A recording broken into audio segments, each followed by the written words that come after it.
नमस्कार साथियों, मेरा नाम विशाल यादव और आपका अपने YouTube channel maths career by Vishal Yadav में स्वागत है। तो दोस्तों आइए टाइम एंड वर्क का नेक्स्ट टाइप करते हैं, नेक्स्ट क्वेश्चन करते हैं। समय और कार्य हमारा चैप्टर चल रहा था, तो जल्दी से आप अपना कॉपी पेन अपने साथ ले लीजिए और करते रहेंगे मेरे साथ साथ। यदि आपको आता है तो क्वेश्चन सॉल्व करेंगे, अदरवाइज ध्यान से देखेंगे। एक किसी काम का 1/3 काम 5 दिन में समाप्त करता है और आपको क्या करना है, जितना क्वेश्चन बोल रहे उतना करते जाइए, ठीक है। वो कहता है एक इसी काम का 1/3 काम कितने दिन में करता है? 5 दिन में करता है। तो भैया पूरा एक काम कितने दिन में करेगा? 15 दिन में करेगा कि नहीं करेगा? बात को समझ में आई? तो सबका हमें एक काम निकालना होता है। तो उसने 1/3 फ्रैक्शन में दिया है, तो 1/3 काम 5 दिन में, तो पूरा एक काम 5 या 15 दिन में। उसके बाद बी की बात करते हैं। बी की कहता है वो उसी काम का 2/5 काम, उसी काम का 2/5 काम 10 दिन में करता है। तो 2 पंजे 10, 5 पंजे 25। भैया पूरा एक काम कितने दिन में करेगा? 25 दिन में करेगा। क्लियर है? उसके बाद सी की बात करते हैं। तो सी उसी काम का 3/4 काम, सी उसी काम का 3/4 काम 15 दिन में करता है, ठीक है। तो 3 पंजे 15, 5 चौक 20। तो पूरा एक काम कितने दिन में करेगा? 20 दिन में करेगा। अब जैसा वो एकदम देता है कि ए बी सी इतने इतने दिन में एक काम को करते हैं, तो हमने अपना उनका ए का बी का सी का एक का काम पूरा निकाल लिया। अब हम चार्ट बना लेंगे इसका। तो ए बी सी ए कितने दिन में करता है पूरा एक काम? 15 दिन में। बी एक काम 25 दिन में और सी एक काम 20 दिन में। इतनी बात तो समझ में आ गई होगी। इसमें कुछ नहीं करा है, जैसे जैसे क्वेश्चन में बोल रहा वैसे किया। तो इसका एलसीएम ले लेंगे। एलसीएम हमारा टोटल वर्क होता है 300, इसका एलसीएम होगा तो कितना हो जाएगा? 15 दूनी 30। क्लियर है? तो यहाँ 20, ए एक दिन में 20 काम करेगा और बी एक दिन में 12 काम करेगा और सी एक दिन में 15 काम करेगा। टोटल काम 300 है। कोई काम ये 15 दिन में करता है, 300 काम उसे करना है, तो भैया एक दिन में 20 काम करेगा, तभी तो 15 दिन में 300 काम कर देगा। तो ये हमारी कैपेसिटी होती है। ए ने एक दिन में 20 काम किया, बी ने एक दिन में 12 काम किया और सी ने एक दिन में 15 काम किया। उसके बाद नेक्स्ट चलते हैं। तीनों मिलकर उस काम का 47% काम कितने दिन में कर देंगे? तो तीनों मिलकर ए प्लस बी प्लस सी एक दिन में कितना काम करते हैं? पहले निकालेंगे एक दिन में कितना काम करते हैं। तो 20, 12 और 15। तो तीनों मिलकर एक दिन में 47 काम करते हैं, 47। लेकिन करना कितना है? पूरा काम नहीं करना। उस काम का 47% काम कितने दिन में कर देंगे? तो 300 का 47%, 300 का 47%। तो 300 गुणा 47, 100 नीचे आ जाएगा। तो इसका 47% काम कितना होगा? तो ये कट गया। तो 3 गुणा 47, टोटल काम कितना भैया हमारा? 3 गुणा 47। लेकिन करवाना किससे है? एबीसी से। तो एबीसी हमारा एक दिन में कितना करते हैं? 47। तो 47 से डिवाइड कर देंगे, तो हमारा जो काम है तीनों मिलकर कितने दिन में कर देंगे? 3 दिन में कर देंगे। अगर वो कहता है टोटल काम कितने दिन में करेंगे, तो 300 को हम 47 से डिवाइड कर देते हैं। उसने बोला उस काम का 47%। तो 300 का 47% कितना है? 3 गुणा 47। एबीसी करते हैं कितने दिन में कर देंगे? एक दिन में 47 करते हैं, तो टोटल काम को भाग दे देंगे, तो कितने दिन में आ जाएगा? 3 दिन में आ जाएगा। तो उम्मीद है कि समझ में आ गया होगा। नेक्स्ट क्वेश्चन पर चलते हैं। तो नेक्स्ट क्वेश्चन है हमारा, ए और बी अलग अलग एक काम को 15 और 20 दिनों में समाप्त कर सकते हैं। पहले दिन ए और दूसरे दिन बी इस प्रकार कार्य बारी बारी से करते रहते हैं। इस कार्य के बदले उन्हें 72,000 रुपए दिए जाते हैं। तो बी का पार्ट बताना, बी का हिस्सा क्या होगा? तो एक बात तो साफ होती है कि आपको जो रुपए मिलते हैं वो काम के ही बदले मिलते हैं, खाली बैठने के तो मिलते नहीं। तो जो काम करोगे उस हिसाब से आपको पे किया जाता है, कितना काम किया, और उस हिसाब से आपके रुपए मिलते हैं। वो कहता है ए और बी बारी बारी वाले मैंने क्वेश्चन आपको कराए हैं, ठीक है। ए और बी 15 और 20 दिन में करते हैं। ए ने 15 दिन में किया और बी ने 20 दिन में किया। टोटल जो एलसीएम है भैया वो हमारा कितना? 60 है। तो जो हमारा टोटल एलसीएम होता है वो टोटल वर्क होता है। तो 15 चौक का 60। ए ने एक दिन में 4 काम किया और 20 या 60। बी ने एक दिन में 3 काम किया।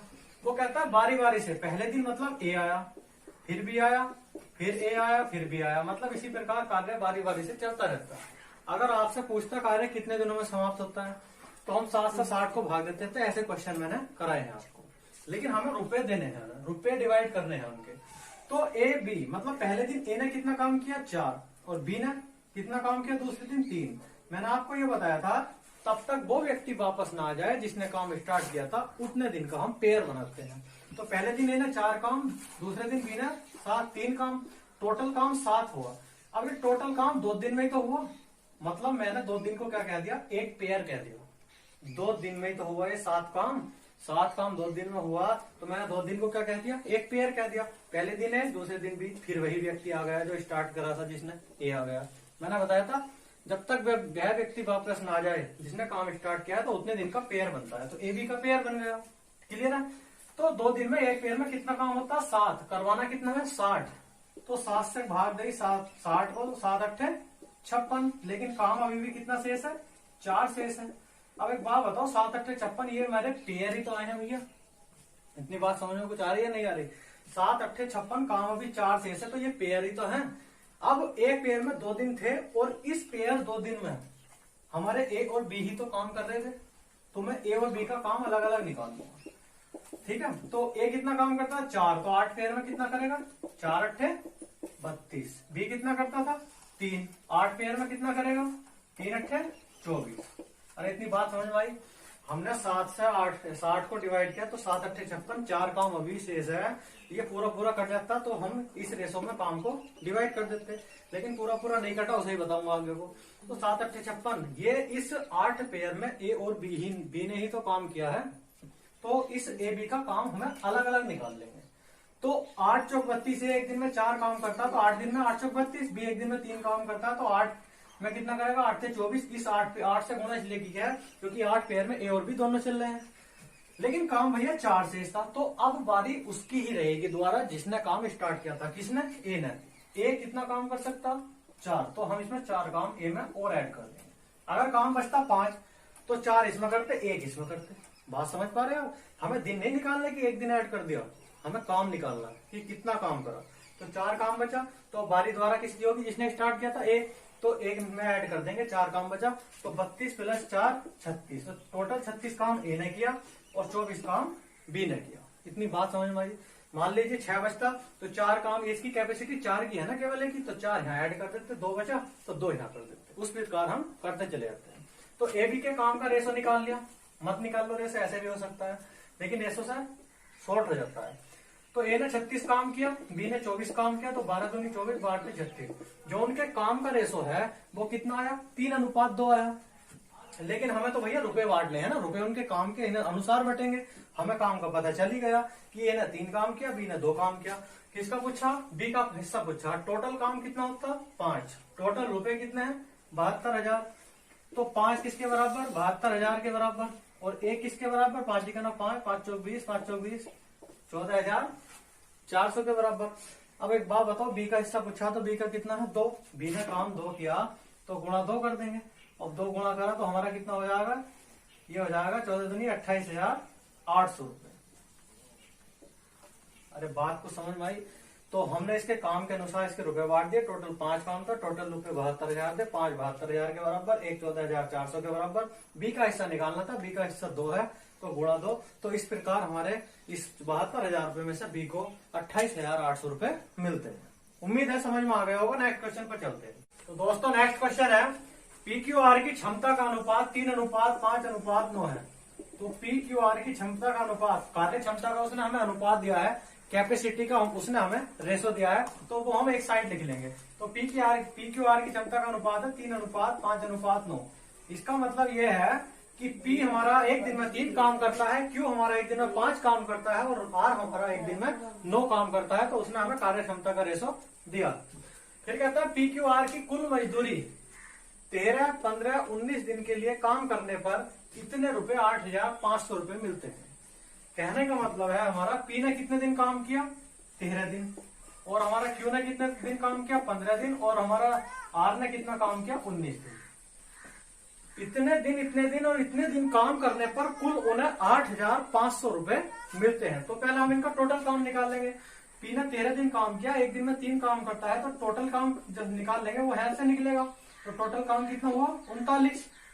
उसी प्रकार Q का है, Q एक दिन में 5 काम करता है, 15 दिन काम किया, तो कितना काम हुआ, 75।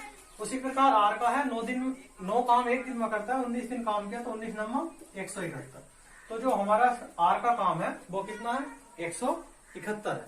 टोटल काम को आप जोड़ लेंगे, क्योंकि हमें जो मजदूरी या कुछ भी रुपए मिलते हैं वो आपको काम के बदले ही मिलते हैं। और कुल रुपए कितने हैं उनके, 8,550 और कुल रुपए उनके 8,550 है। तो कुल काम कितना है? कुल काम हमारा है 5, 9, 6, 15 का 5 हासिल 1, 8, 8, 7, 15, 15 और 3, 21 का 1, 9, 5, 14 और 1, 15 का 5 हासिल लगा 1, 4 और 7, 11, 11 और 7, 18, 18 का 8 हासिल 1, 285। तो टोटल काम 285 हुआ। टोटल रुपए कितने? 8,550।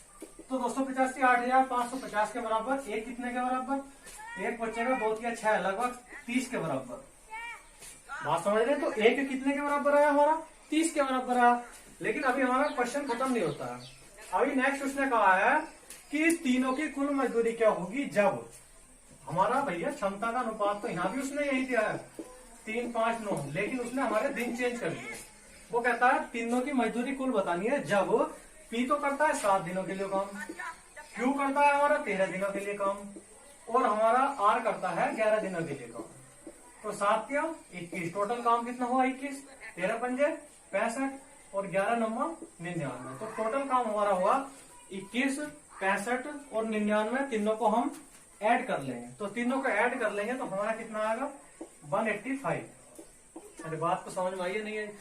हमारा जो टोटल काम था वो 285 था। टोटल रुपए उसको 8,550 दिए जा रहे थे।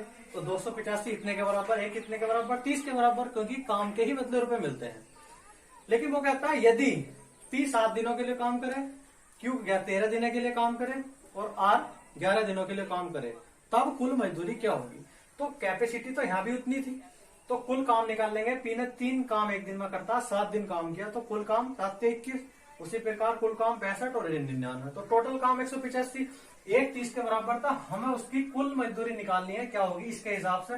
तो 185 गुणा 30 कर देंगे, तो 5,550 रुपए, 5,550 रुपए हमारी कुल मजदूरी हो जाएगी। बात को समझ में आई? एक 30 के बराबर, कुल मजदूरी कितनी है? 185, 185 गुणा 30, तो कुल मजदूरी कितनी होगी इसके हिसाब से? 5,550 हो गई। 185 टोटल वर्क था और इधर एक 30 के बराबर था, तो ये भी तो कुल मजदूरी थी, उसके हिसाब से कुल मजदूरी। तो 30 गुणा 185, 5,550। नेक्स्ट क्वेश्चन पर चलते हैं। तो दोस्तों नेक्स्ट क्वेश्चन है मेरा एबीसी अलग अलग क्रम से 15, 20, 30 दिन में। तो हम भैया इसका चार्ट बना लेंगे। तो चार्ट जैसे हम बनाएंगे इसका, तो एबीसी अलग अलग करते हैं 15 दिन में, 20 दिन में और 30 दिन में एक काम समाप्त कर सकते हैं। तो इसका चार्ट बनाया, जो हमारा टोटल एलसीएम होगा वो 60 है। जब टोटल एलसीएम 60 है तो एलसीएम हमारा क्या होता है? कुल काम होता है। तो कुल काम 60 है, तो ए 15 दिन में करता है। एक दिन में कितना करेगा? 15 चौका 60, 20 दिया 60 और 30 दूनी 60। मतलब ए एक दिन में 4 काम करता है, बी एक दिन में 3 काम करता है, सी एक दिन में 2 काम करता है। क्लियर है? फिर नेक्स्ट पढ़ेंगे, वे कुछ समय के लिए एक साथ काम करते हैं। मैंने बताया था चार्ट बना लेंगे। चार्ट आपको कभी भी धोखा नहीं देगा, हमेशा आपके काम आएगा। कभी भी इससे क्वेश्चन गलत नहीं होता। ठीक है? वे कुछ समय के लिए एक साथ काम करते हैं, तो तीनों ही कर रहे हैं ना भैया, तीनों ही तो एक साथ काम कर रहे हैं कुछ समय के लिए। हमें नहीं पता कितने समय के लिए, मैंने कितने दिन मान लिया? एक्स दिन मान लिया। क्लियर? जिसका हमें कुछ ना दिया हो हमने एक्स दिन मान लिया। फिर कहता है जिसके बाद सी काम छोड़ देता है। भैया सी ने छोड़ा तो कौन कर रहे होंगे? ए और बी कर रहे होंगे, तो ए प्लस बी लिख लेंगे पूरे काम के लिए। अब एक बात बताओ, अगली लैंग्वेज बाद में पढ़ूंगा। ना तो उसने दिन हमें यहाँ दिए, ना उसने दिन हमें यहाँ दिए। ठीक है? तो हमने अपनी तरफ से मान लेंगे। अगर कोई से के भी दिन देता, तो ऐसे क्वेश्चन मैंने कराए हैं, पहले हम उसे पकड़ते हैं जिसके दिन दिए हुए होते हैं। बात समझ में आ रही? लेकिन यहाँ उसने ना यहाँ के दिए और ना यहाँ के दिए, तो इसका चार्ट बना लेंगे। यहाँ मैंने एक्स दिन मान लिया और यहाँ मैंने अपने साइड से वाई दिन मान लिया। मतलब यहाँ तीनों ने एक्स दिन काम किया होगा, सी चला गया छोड़कर, तो फिर बोलता है वो सी काम छोड़ देता है। तो यहाँ कौन कर रहे हैं? ए और बी, और कितने दिन? वाई। तो उम्मीद है कि इतनी सी बात क्लियर हो गई। ठीक है? फिर वो कहता है पूरे काम के लिए 18,000 रुपए का भुगतान किया जाता है। अब एक बात मैं आपसे बता दूं, कभी भी ऐसा क्वेश्चन आए जिसमें दिन यहाँ के ना दिए हो, तो उसमें 2 तरीके से समीकरण बनती है, इक्वेशन। एक तो उसके दिनों के आधार पर, एक उसके काम के आधार पर। काम के आधार पर तो समीकरण यहाँ बनेगी, लेकिन दिनों के आधार पर नहीं बनेगी। क्यों? यहाँ उसने लैंग्वेज में कुछ और कह दिया, रुपए बांट दिए उसने। तो जो दूसरी समीकरण बनेगी वो रुपए के आधार पर बनेगी। ठीक है? काम के और दिनों के आधार वाला भी मैं कोई क्वेश्चन ऐसा आपको करा दूंगा, फिलहाल आप इस पर फोकस करें। तो जब काम के आधार पर हम इसको सॉल्व करेंगे, तो एक बात बताइए, तीनों मिलकर एक दिन में कितना काम करते हैं? 4, 3, 7, 2, 9 भैया 9। और कितने दिन काम किया? कितने दिन काम किया? एक्स दिन। तीनों मिलकर एक दिन में 9 काम करते हैं, एक दिन काम किया तो कुल काम कितना हुआ है का 9x प्लस ए और बी 7 काम करते हैं, कितने दिन काम किया है भाई, तो ये टोटल काम हुआ कि नहीं हुआ 9x प्लस 7 भाई, और टोटल काम है कितना 60, तो 60। ये हमारी पहली इक्वेशन हो गई, क्लियर है। अब दूसरी पर चलते हैं। वो कहता पूरे काम के लिए 18,000 रुपए का भुगतान किया जाता है और बी को सी की तुलना में 6,000 रुपए अधिक। अब भैया रुपए जो मिलते हैं वे काम के बदले तो मिलते हैं, ऐसा तो है नहीं फ्री में दे दिए। आप खाली बैठे हैं साहब, नौकर चाकर काम कर रहे हैं और आप जो है अपने बेड पर पड़े हैं और आपको कोई भी आकर रुपए दे जाएगा, ऐसा तो नहीं है। काम के बदले तो रुपए मिलेंगे, चाहे आप कोई भी काम करो। तो पूरे काम के लिए 18,000 रुपए, बी को सी की तुलना में 6,000 रुपए अधिक। बात समझेंगे। तो बी की तुलना में बी कितने दिन करता है, एक दिन में 3 काम करता, बी ने यहां भी किया, बी ने यहां भी किया, तो बी का जो काम होगा वो 3x प्लस वाई बटे 60 होगा कि नहीं होगा। बात समझेंगे मैं क्या कहना चाहता हूँ भैया। वो कहता बी को सी की तुलना में 6,000 रुपए अधिक प्राप्त हुआ, सी की तुलना में।